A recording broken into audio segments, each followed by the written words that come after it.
Olá, jovem! Eu sou Gabs Ferreira e esse é o Carreira Sem Fronteiras. Tudo pronto para a aventura de hoje? Olha, eu não sei você, mas eu sempre fui uma pessoa um tanto quanto desorganizada na vida e eu nunca fui muito bom em fazer planos a longo prazo. Diferente da nossa convidada de hoje, que aos 12 anos de idade já percebeu o que ela queria pra vida dela e seguiu. Mas na vida dela também acabou rolando algumas coisas inesperadas e hoje ela faz um trabalho extremamente interessante e que eu nem sabia que existia. Bom, vamos lá então ver o que é que ela tem de legal pra contar pra gente.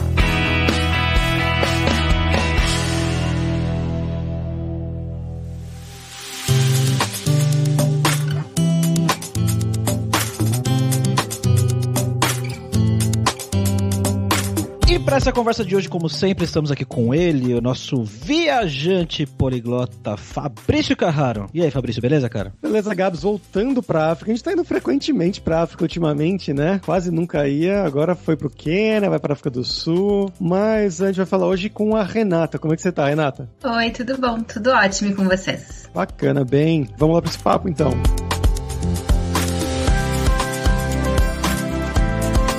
Bom, galera, como sempre, só o nosso jabazinho inicial aqui, que o podcast Carreira Sem Fronteiras é oferecido pela Alura Língua, cursos online de idiomas, que eu, Fabrício Carraro, ajudei a desenvolver com métodos que eu utilizei e utilizo para aprender idiomas como francês, italiano, russo, polonês, grego, alemão e assim por diante. E lembre-se que o ouvinte do Carreira Sem Fronteiras tem 10% de desconto em todos os planos, para você estudar todos os níveis de inglês e espanhol com a gente pelo mesmo valor. Então vai lá em aluralingua.com.br/promoção/carreira e começa a estudar com a gente hoje mesmo.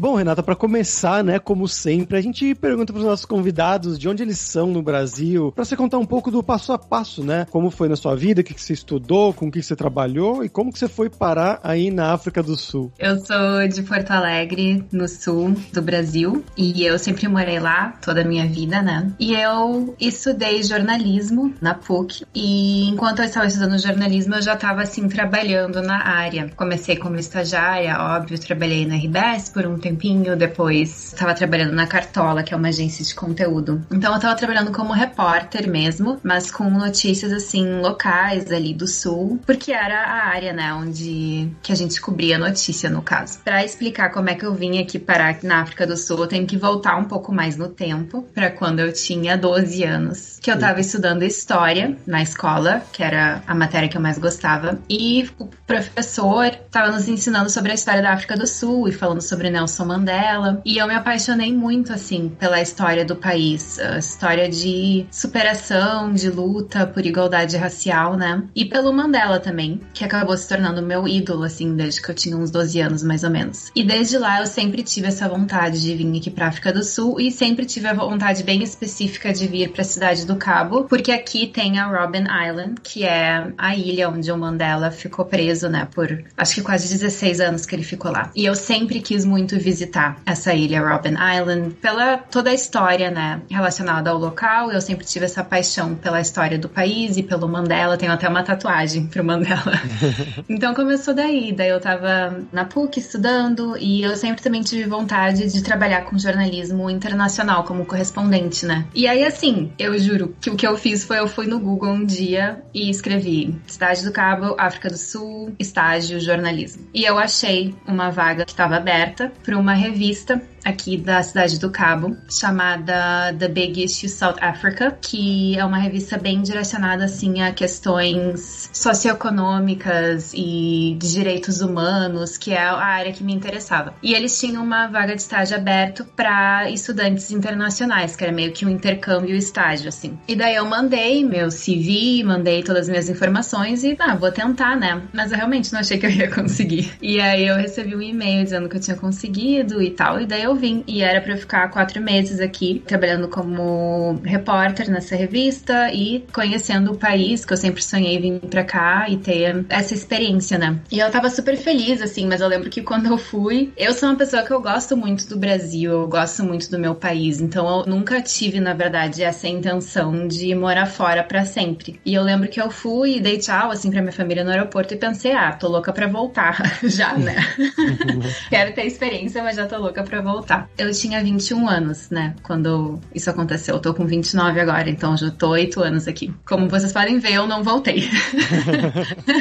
E o que aconteceu foi que eu vim e eu me apaixonei, assim, pela cidade, pela cultura. Eu me senti muito que eu pertencia muito aqui. É uma coisa muito louca, assim, de explicar. E pra adicionar na história, na minha segunda semana aqui, eu conheci uma pessoa que eu acabei me apaixonando, que é meu marido hoje, que é o Brian, que ele é sul-africano. Então, na verdade, a minha decisão de ficar na África do Sul e começar minha carreira aqui foi muito mais pelo meu amor, assim, pelo país, pela cidade e pelo meu marido que eu acabei conhecendo. Então, na verdade, não foi focado na carreira, apesar de eu ter chegado aqui por causa da minha carreira, né? A decisão de ficar e montar uma vida aqui foi muito mais por outros motivos, mas, consequentemente, eu acabei conseguindo montar uma carreira bem legal aqui e eu sou bem feliz nesse sentido também. Legal. Duas coisas. A primeira é que escola é essa que ensina história da África do Sul com 12 anos de idade, né? Sexta série, sétima série. Exato. Claro que foi uma coisa bem superficial que eu lembro, né? Mas é uma escola, na verdade, bem boa de Porto Alegre, o nome é o Colégio Farroupilha. E o ensino é bem bom lá mesmo. Então, sou muito grata a tudo que eu vivi lá nesse sentido, com certeza. Eu fiquei surpreso mesmo, porque geralmente, né, a gente pincela, mas a gente vê muito pouco, né, de história da África ou história da Ásia, né? A gente foca mais na história europeia, geralmente, da América do Sul, talvez. Mas e também é relacionado a isso, a sua ida pra lá, né, pra fazer esse estágio, você falou que você botou no Google, achou isso, achei bem legal, você ter achado assim, meio que na loucura, entre aspas, né? Mas como é que foi esse processo, então, né, pra você fazer as entrevistas? Como é que foram as entrevistas? Eles pediram, sei lá, matérias traduzidas em inglês? Como é que é uma entrevista pra você trabalhar como jornalista fora do país? Eles pediram pra eu traduzir reportagens que eu já tinha publicado em inglês, daí eu fiz isso. Eu fiz entrevista por Skype também na época, eu tava muito nervosa. E assim, meu inglês era bom, mas eu sabia que eu precisava melhorar pra eu conseguir trabalhar como repórter, porque uma coisa é tu ser fluente, tu conseguir conversar, outra coisa é tu escrever uma reportagem em inglês, é outro patamar. E eu não tava preparada nesse sentido. Mas eu peguei e eu sou muito assim de, vai, se der, daí eu resolvo, sabe?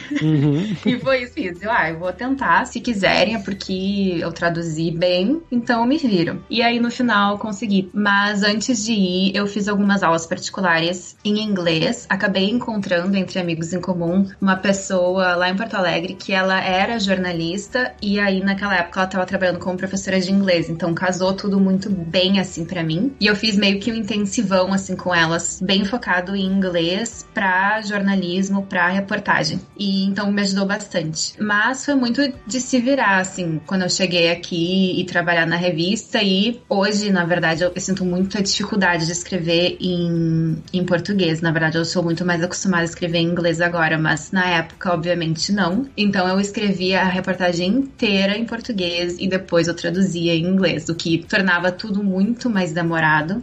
Mas eu ficava até as 3 da manhã, às vezes, se precisasse, né? Aquela coisa de se virar nos 30 mesmo pra fazer dar certo. Mas eu consegui, deu certo.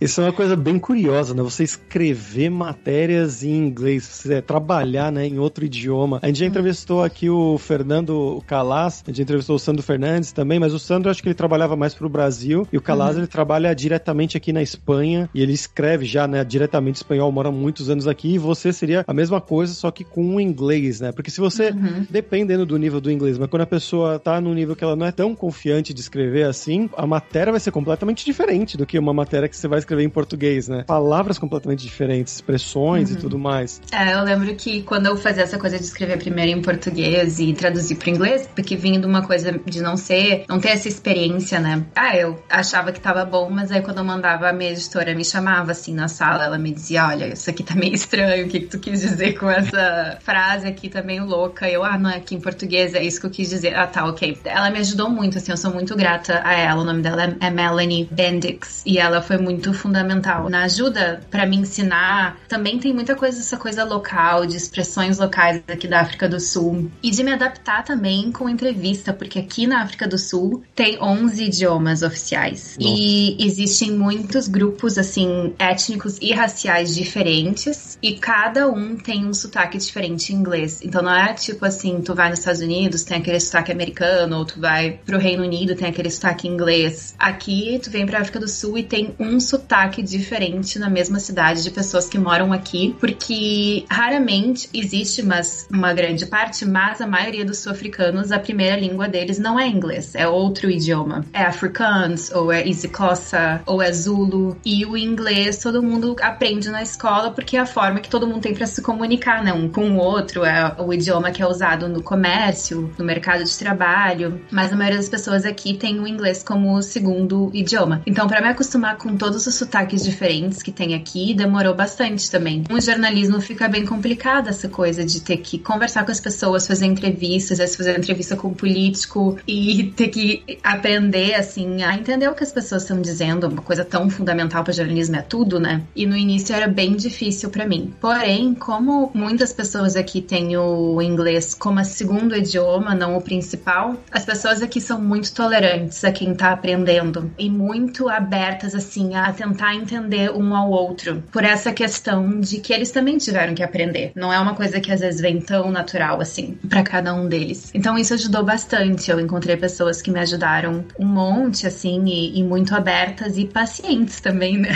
Com a minha inexperiência no início também.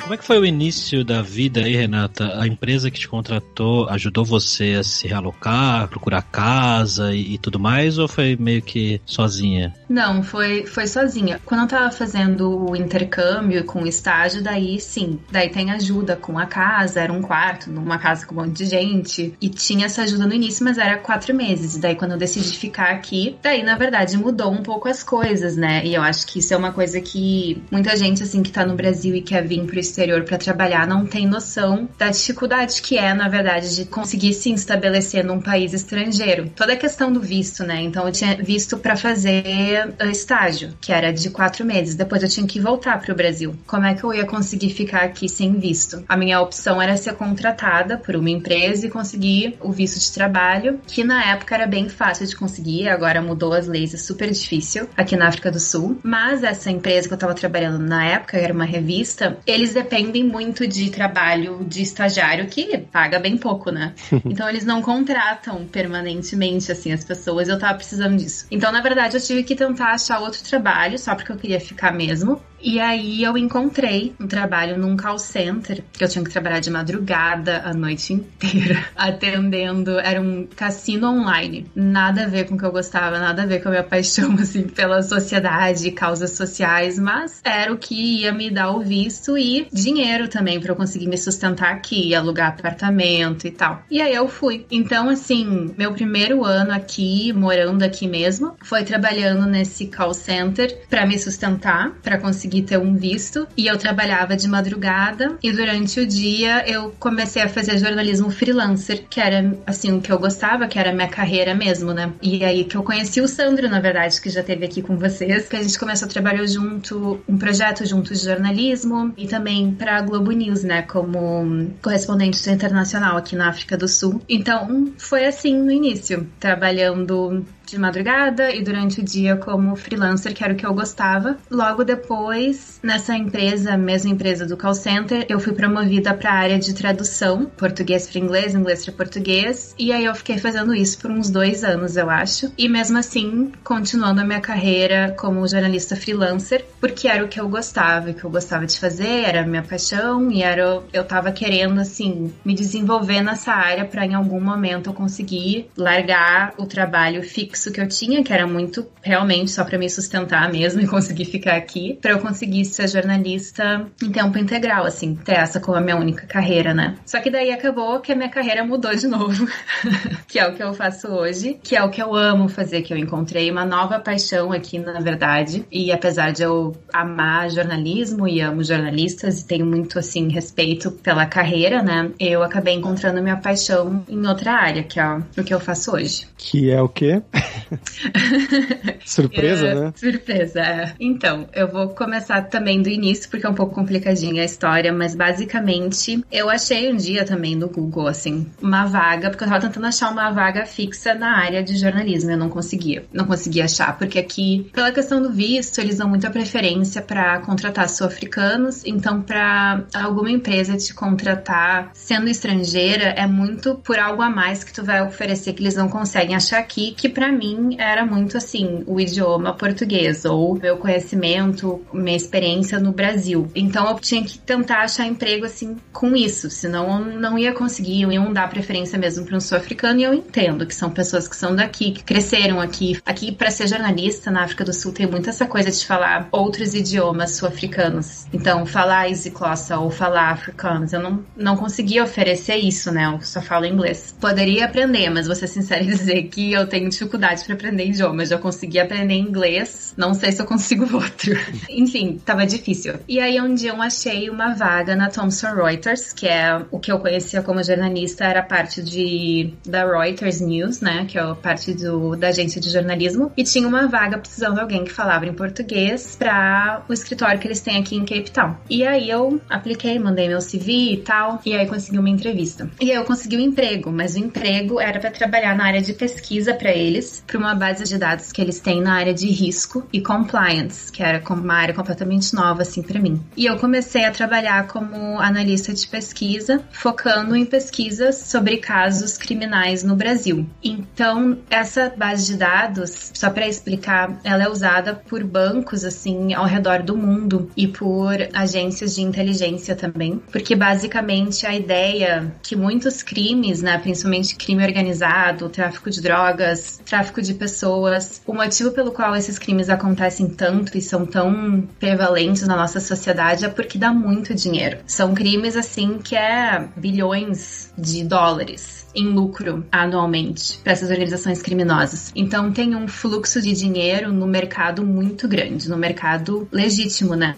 Porque quando tu tem muito dinheiro assim vindo do crime, tu precisa lavar esse dinheiro, e a forma que eles lavam o dinheiro é através de bancos, instituições financeiras legítimas. Então essa base de dados coleta informações de casos criminais, de indivíduos, de instituições envolvidas em crime do tipo ao redor do mundo todo. E eles precisam de analistas de pesquisas ao redor do mundo inteiro para conseguir cobrir todos os casos e fazer investigação, enfim. Então eu comecei a trabalhar com isso, focando no Brasil, devido ao fato de que eu sou brasileira, de que eu tinha já uma certa experiência cobrindo casos criminais como jornalista, né? Apesar de que nunca fui super a fundo nisso. Então foi uma área assim completamente nova que veio para mim, assim, de presente da vida, e eu acabei me apaixonando. E então eu comecei assim, depois eu fui promovida para gerente de pesquisa do Departamento da África, cobrindo o continente africano todo, que foi muito interessante para minha carreira também, porque os casos criminais que a gente mais cobria no Brasil, completamente diferente da realidade da África, o que a gente conseguia achar aqui. E recentemente eu fui promovida para gerente do Departamento de Pesquisa Especializada, que a gente cobre casos ao redor do mundo todo, mas bem especializados no que a gente chama de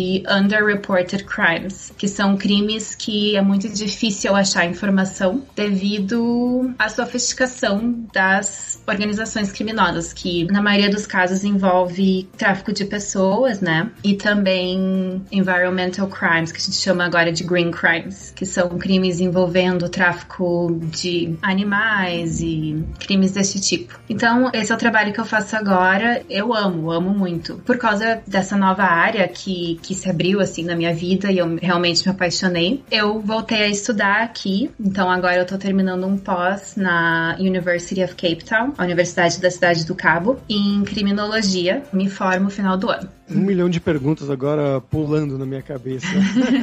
Não sabia que isso fosse uma coisa assim, e ainda mais que você fosse trabalhar na África do Sul pra Reuters pesquisando crimes no Brasil. Uhum. Meu Deus do céu. É bem estranho, né?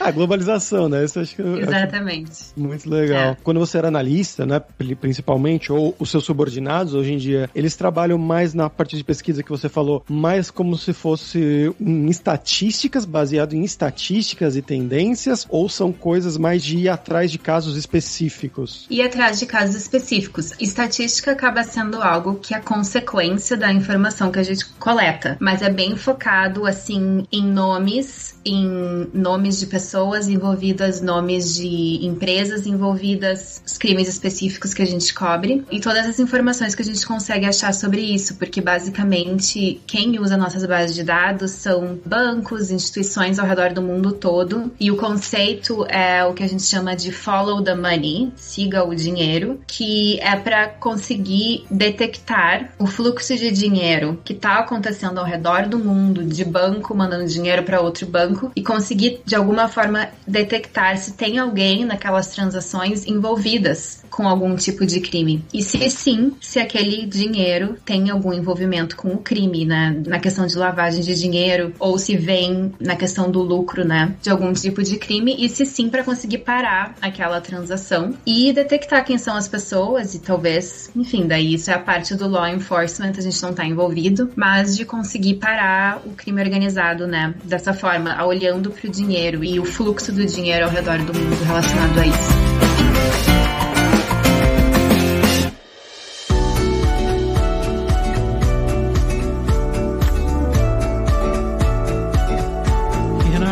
Você se apaixonou aí pela cidade que você vive hoje muito cedo, né? Pela história, não pela cidade em si, né? Mas pelo país. E eu queria entender, assim, como é que foi quando você chegou aí? Eu imagino que você tinha uma expectativa, você deve ter pesquisado a respeito. Quando você chegou pra viver aí mesmo, era o que você esperava? Você teve algum choque cultural muito forte? Como é que foi o início da vida aí? Eu acho que, assim, superou as minhas expectativas. Eu achei a cidade muito linda, culturalmente, assim, muito rica a cidade. Me apaixonei pelas pessoas, sempre achei as pessoas aqui muito receptivas, muito amigáveis. O senso de comunidade, assim, é algo que pessoalmente eu não sentia, assim, em Porto Alegre. Essa coisa de ter alguém precisando de ajuda, tem 5 pessoas pra te ajudar, tem. Dá pra escolher quem tu quer ajuda, sabe? Eu não sentia isso em Porto Alegre, posso estar errada, baseada na minha experiência, obviamente. Mas, assim, às vezes a gente tá aqui no nosso apartamento, eu e meu marido, daí a gente escuta, sei lá, alguém na rua gritando alguma coisa, sei lá, para. Desce uns 5 vizinhos pra ver o que tá acontecendo, se aquela pessoa precisa de ajuda, sabe? Tem muito esse senso comunitário aqui, e eu senti isso muito forte. Foi uma das coisas que eu mais me impressionei quando eu cheguei aqui, que foi um choque cultural de uma forma bem positiva, sabe? Que eu não sentia tanto no Brasil, essa coisa de querer se envolver com o outro e de entender que o outro é, de certa forma, uma extensão nossa, né, como pessoas. Aqui tem a expressão que eles falam bastante, que é Ubuntu, que basicamente significa eu sou porque nós somos. Então tem muito essa coisa do senso de comunidade aqui, que foi algo que eu acabei desenvolvendo aqui também, apesar de que eu sempre fui um pouco conectada a isso lá no Brasil, eu acabei desenvolvendo aqui de uma forma bem intensa. Então tem um outro lado da minha vida também, que eu não falei muito, que é o trabalho social que eu faço aqui também. Não vou dizer ajudo, porque eu acho que eu tô envolvida com essas pessoas já faz 8 anos, desde que eu cheguei aqui. Mas eu tenho envolvimento com um orfanato aqui em Kaelitia, que é uma das townships aqui na cidade do Cabo. E quando eu conheci eles, quando eu conheci a Mama, que é a senhora que cuida de todas as crianças lá, acabei conhecendo como repórter, né? Eles moravam num barraco, assim mesmo, de zinco. E era um quarto pra todo mundo, pra Mama, pro Tata, que é o marido dela, e pra todas as crianças. Na época eram 13 crianças morando lá. E eu me apaixonei por eles também. Me apaixonei por muitas pessoas aqui, como como vocês podem ver. Eu queria muito ajudar. Então, na época, eu e meus amigos, lá em Porto Alegre mesmo, a gente fez um crowdfunding, né, online, uma vaquinha online, para conseguir arrecadar dinheiro para construir uma casa para eles, uma casa de tijolo, uma casa com telhado, uma coisa de qualidade, assim, para as crianças, porque realmente a instituição era maravilhosa, mas era só muito pobre, condições bem precárias mesmo. E a gente conseguiu, e agora eles moram numa casa. Foi, assim, uma experiência super incrível, super estressante. Toda vez que eu vou lá visitar eles, que é quase todos os finais de semana, agora com o coronavírus eu não consigo ir, e eu vejo a casa, eu fico muito orgulhosa, assim, do que a gente conseguiu fazer juntos, e preciso dizer que 100% das pessoas que doaram foram brasileiros. Então, tem muito essa conexão, assim, do Brasil e da África do Sul, que eu levo de uma forma... Assim, eu tenho muito carinho por essa relação entre os dois países e pelas pessoas que estão no Brasil também, de terem esse senso de solidariedade também, né? Porque realmente 100% veio de brasileiros, muitos de Porto Alegre. Então, eu vou calar a minha boca agora do que eu falei antes, de que eu não sentia senso de comunidade lá. Eu acho que, talvez não da forma que eu sinto aqui, dessa coisa do dia a dia, mas existe sim. Tanto que a gente construiu a casa por causa de pessoas de lá, né? Minha cabeça explodiu agora, desde que você falou do Ubuntu, que eu fui pesquisar, e o termo do Linux, né, da distribuição de Linux, Ubuntu, é exatamente por causa dessa cultura de Ubuntu daí, da África. Não sabia? Eu não sabia. Você sabia, Gabs? Opa! Американская фирма Transceptor Technology приступила к производству компьютеров «Персональный спутник». Bom, agora vamos pro nosso momento viajante poliglota com Fabrício Carraro, que ainda não foi pra Cidade do Cabo. Eu ainda não fui pra África, nenhum lugar da África. Na verdade, eu passei já no Marrocos, mas não fiquei por lá. Mas, enfim, a dica cultural de hoje me pegou, não foi de surpresa, mas é uma boa coisa, né? Porque é relacionada ao Mandela. Já que a gente tem a Renata aqui, eu vou deixar as coisas nas costas dela, que ela vai saber muito mais do que eu. Mas a dica que era um filme, que é um filme de 2009, dirigido pelo Clint Eastwood, que é o filme Invictus, que mostra um pouquinho desse pós-apartheid. Eu não sei se você assistiu, Renata. Já assisti. É bem famoso esse filme aqui. Meu marido ama, a família dele também. Eu já vi algumas vezes. Então, ele conta um pouquinho dessa parte um pouquinho depois que acabou o apartheid, que o Mandela já era o presidente, e aí o Mandela, junto com o François Pienaar, que era o capitão da seleção de rugby da África do Sul, eles tentam usar a Copa do Mundo de rugby para meio que unir todos os lados do país, né? O lado dos negros com o lado dos brancos, e tem resistência no começo de ambas as partes, né? Os negros falando, não, isso aí é um esporte de brancos, os brancos falando, não, esses negros aqui, não sei o quê, mas no final eles conseguem, e aí a África do Sul é campeã dessa Copa do Mundo, e foi algo que ajudou a meio que não cicatrizar a ferida, mas passar um mertiolate ali para começar a construir uma coisa nova no lugar. Mas agora eu vou calar a minha boca, porque eu vou deixar a Renata contar um pouco dessa história aí, né, de que você estudou, de tudo que você sabe aí sobre o Mandela, e pode relacionar com o filme também ou não? Não, eu acho que o filme é um bom gancho, porque realmente foi um momento muito significativo na história da África do Sul. Às vezes, quando a gente não conhece a história ou vive aqui, né,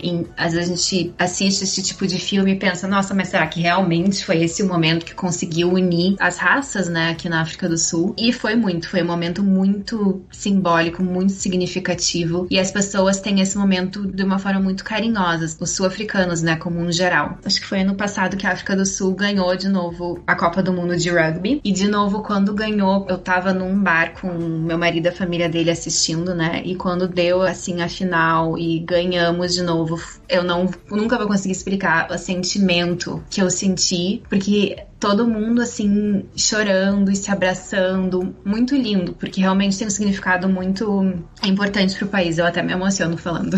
Mas, apesar disso, infelizmente, ainda tem muita separação aqui, ainda existe muito racismo, infelizmente, apesar de que é um país democrático e o Mandela conquistou muitas coisas na liderança dele, existe ainda esse problema, com certeza, mas num geral, acho as pessoas aqui bem conscientes, né, sobre isso. Até o meu sogro era um ativista na época do apartheid e ele trabalhou com o Mandela também no início, né, da presidência dele. Ele é economista e ele é bem focado na área de diminuir a desigualdade social, né. Então ele trabalhou bastante e até, na verdade, é uma história interessante. Meu marido, na verdade, ele nasceu nos Estados Unidos porque os pais dele, como eles eram ativistas aqui, começou a ficar perigoso para eles ficarem estarem aqui. E eles decidiram passar um tempo nos Estados Unidos, assim, pra evitar prisão política, né? Então, eles foram. Então, por isso que meu marido nasceu lá. Mas aí, acho que 94, 95, logo depois que o Mandela assumiu a presidência, daí eles voltaram pra cá. Então, a família dele tem uma história também bem forte relacionado, né, à luta. E aí, a primeira vez que eu fui conhecer os pais, né, do meu namorado na época, ou de meu marido, e eu cheguei na casa, quando eu cheguei, tinha uma foto do Mandela com os pais dele. Nossa. Eu não acreditei.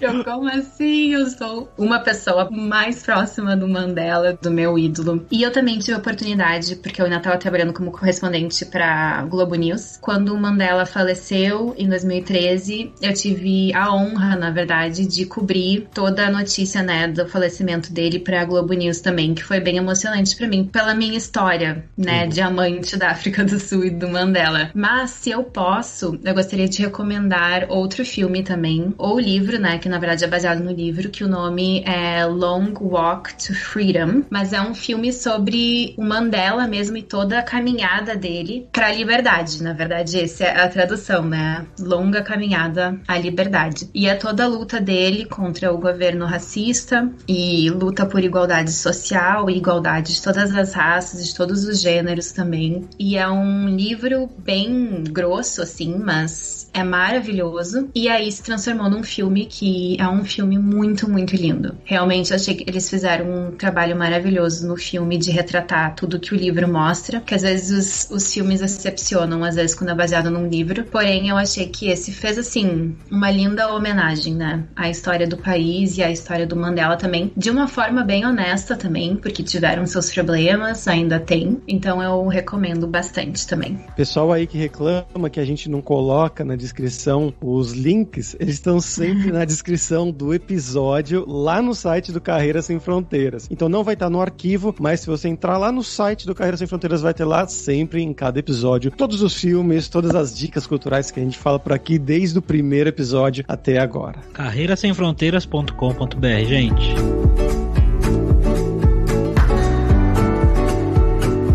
Renata, como é que é a vida cultural aí na Cidade do Cabo? O que vocês costumam fazer no tempo livre de fim de semana, sair pra passear e tudo mais? Vou falar quando não tem coronavírus, né? Porque agora a gente ainda tá em lockdown. Mas assim, Cidade do Cabo é uma cidade muito linda, com muita natureza. Então tem as praias, que são maravilhosas. Porém, eu vou dizer que eu prefiro as praias do Brasil, porque aqui o mar é extremamente gelado. Eu não consigo tomar banho de mar aqui, porque é muito, muito gelado mesmo. Tem tubarão branco, me sinto insegura.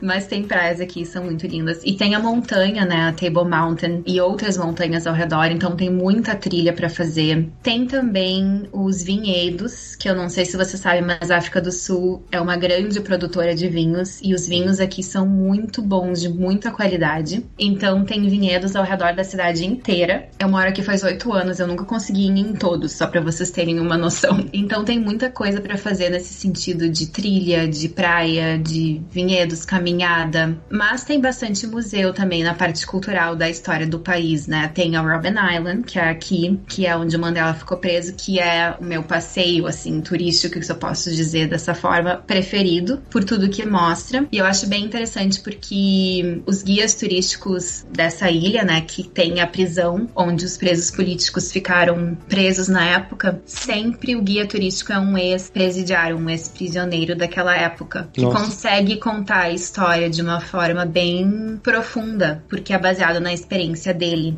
Então é uma experiência muito rica e muito bonita, culturalmente, assim, e que traz bastante informação importante sobre o país e sobre as experiências, né, de tudo que as pessoas viveram naquela época. E eu achei uma forma muito boa também na África do Sul de conseguir manter as pessoas que ficaram presas por anos, né, as pessoas ficaram 10 anos, 11 anos presas, de manter a história viva, a realidade mostrada de uma forma bem significativa através deles, e de conseguir manter eles também ativos no mercado de trabalho, porque fica difícil quando tu ficou preso por tantos anos, depois sair e conseguir se estabelecer no mercado novamente. Muitos, né, acabaram indo para a área da política por motivos óbvios, né, pelo novo partido que se formou com o Mandela, que é a ANC, que tá no poder até hoje, mas muitas pessoas acabaram ficando sem trabalho. Então, esse tipo de iniciativa cultural que tem bastante aqui na África do Sul, eu acho muito bonita, porque não só enriquece a história e o que cada museu consegue representar, mas também traz trabalho, né, para as pessoas que sofreram durante aquele período de alguma forma também. E, além dos museus, aqui tem muitos restaurantes e são maravilhosos. A culinária aqui é muito rica também e os preços comparado ao Brasil é muito em conta. Então, todos os brasileiros que vêm me visitar ficam impressionados que tu consegue em restaurante muito bom aqui tomar vinho, comer um prato principal, uma sobremesa e a conta no final é bem barata. Pra quem tá pagando em real, né? Porque em rands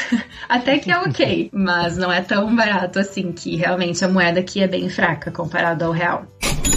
Bom, aproveitando então, vamos falar sobre dinheiro, Renata.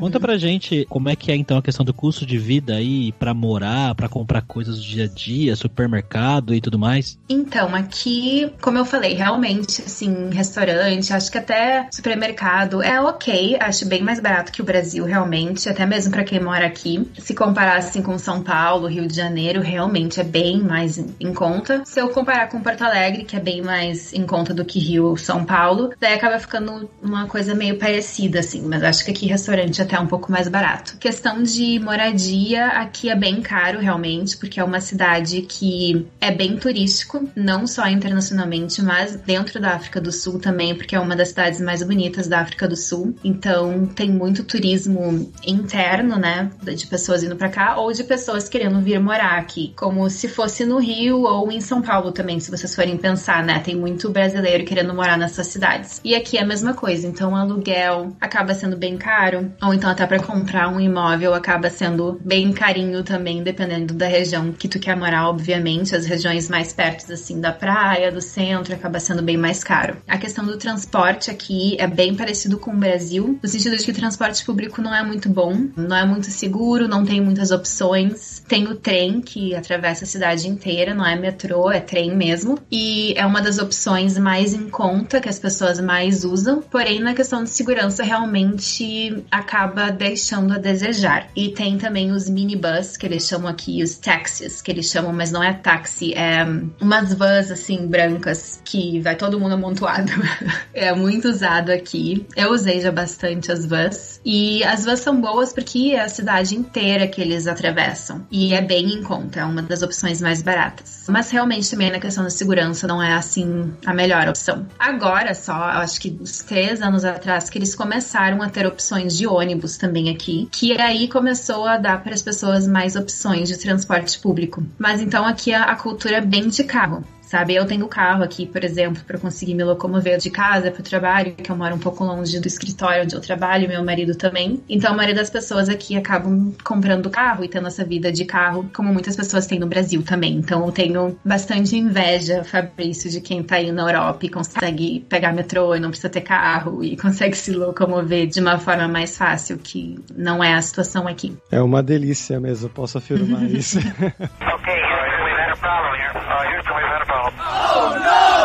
E Renata, pra gente fechar aqui agora é hora do perrengue, que é a hora que a gente geralmente pede pros convidados contarem histórias engraçadas, gafes, mix, coisas que tenham acontecido com você nesse tempo todo aí, nesses 8 anos de África do Sul. Nossa, teve tantas que aconteceram. Eu conheci meu marido num bar, assim, e ele pediu meu telefone, eu dei meu telefone, e aí ele me ligou no dia seguinte pra me chamar pra gente combinar um date, que aqui tem muito essa coisa de dating. Enfim, tu conhece alguém, daí tu convida pra sair pra jantar e tal. Toda uma função, né? E eu não entendi porque ele não me mandou uma mensagem escrita, porque eu não gosto de que me liguem, eu prefiro que me mandem mensagem. Não entendo pessoas que ligam. Mas ele me ligou. E eu não consegui entender nada que ele disse, porque o sotaque dele era bem forte. Ainda é essa que agora eu tô acostumada, óbvio, né? Eu não entendi nada que ele falou. Eu só falei yes, yes, yes. Então eu concordei com algo que eu não sabia o que era. Eu não sabia que horas ele vinha. Eu não sabia. Então eu me arrumei depois do trabalho, que eu sabia que ele ia provavelmente ia me buscar depois do trabalho, e a outra coisa que eu entendi foi tomorrow. Então, vai ser amanhã,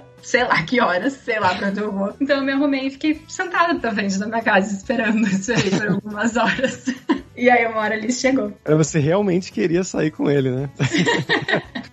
Sim. E a outra, que foi uma que eu tava com a minha mãe e minha avó, elas vieram me visitar. E aí a gente pegou o trem pra ir de Cape Town, que é o centro da cidade, até Simonstown, que é uma praia de marinheiros que fica, assim, uns 30, 40 minutos do centro. E a gente pegou o trem porque é um passeio bem bonito dentro do trem, porque o trem aqui, ele passa na beira do mar, sabe? Então a vista é muito linda. E a gente fez isso. Mas sempre me disseram, sul-africanos daqui sempre me disseram, nunca pega o último trem. Nunca pega o último trem, porque é perigoso, sempre dá problema. E eu, as pessoas exageram muito aqui na questão de segurança, sabe? Nem dei bola, eu queria aproveitar a praia com a minha mãe e com a minha avó. E a gente acabou pegando o último trem. E dito e feito.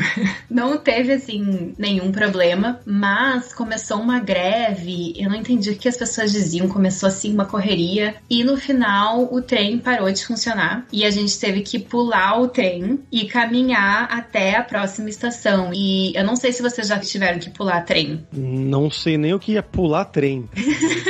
Pular do trem pro trilho do trem. Nossa, pro trilho? O trem parado no meio do caminho? No meio do caminho. Nossa. Então, é muito alto. Muito alto. Parece que não, mas realmente é. E eu tava com a minha avó, e minha avó tendo que fazer isso, né? Mas por causa, nessa coisa que eu falei das pessoas aqui terem muito essa coisa de todo mundo ajudar um ao outro, todo mundo que estava dentro do trem se ajudou. Então, na verdade, 2 homens, assim, bem altos, eles pularam pros trilhos primeiro, e eles ficaram lá ajudando todo mundo a descer. E aí um deles pegou minha avó, assim, no colo e levou ela, sabe? Até o trilho. Então acabou no final sendo um perrengue, a gente teve que caminhar um monte até chegar à próxima estação, mas a gente se divertiu muito. Assim, acabou sendo uma experiência legal no final.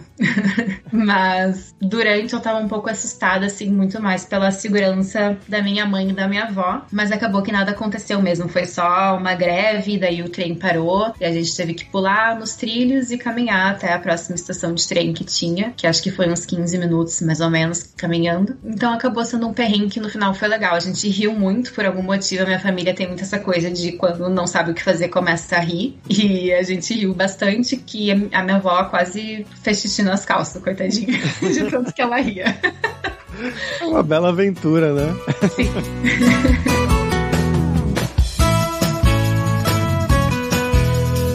Bom, então obrigado, Renata, pelo seu tempo, pela sua participação. Você quer divulgar alguma coisa sua? Só agradecer e dizer que o podcast de vocês é muito legal e muito obrigada por terem me recebido aqui. Espero que tenha sido uma conversa legal pra vocês, como foi pra mim. Espero que tenha sido tudo bem da minha parte também, porque eu preciso dizer que como eu já tô aqui faz 8 anos e minha vida inteira ultimamente é inglês, às vezes eu sinto que meu português anda meio enferrujado, mas eu já tô resolvendo com alguns livros que eu tô lendo, viu, em português, porque eu amo o meu idioma, eu amo o Brasil, realmente não quero perder isso, mas muito obrigada pela oportunidade que vocês me deram de contar um pouco da minha história também.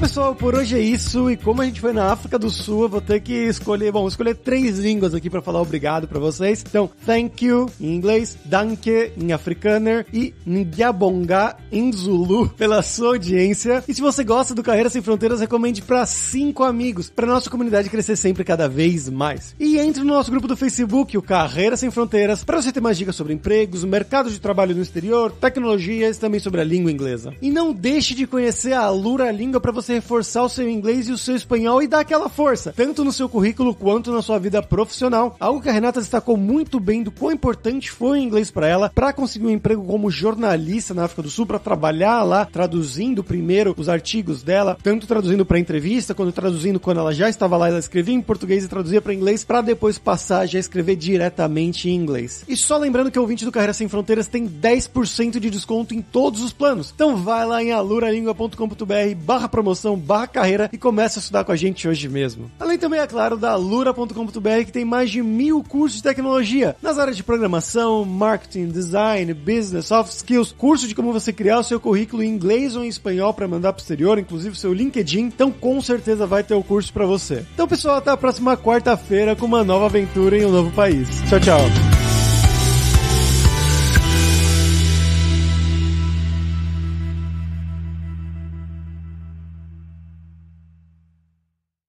Este podcast foi editado por Radiofobia, podcast e multimídia.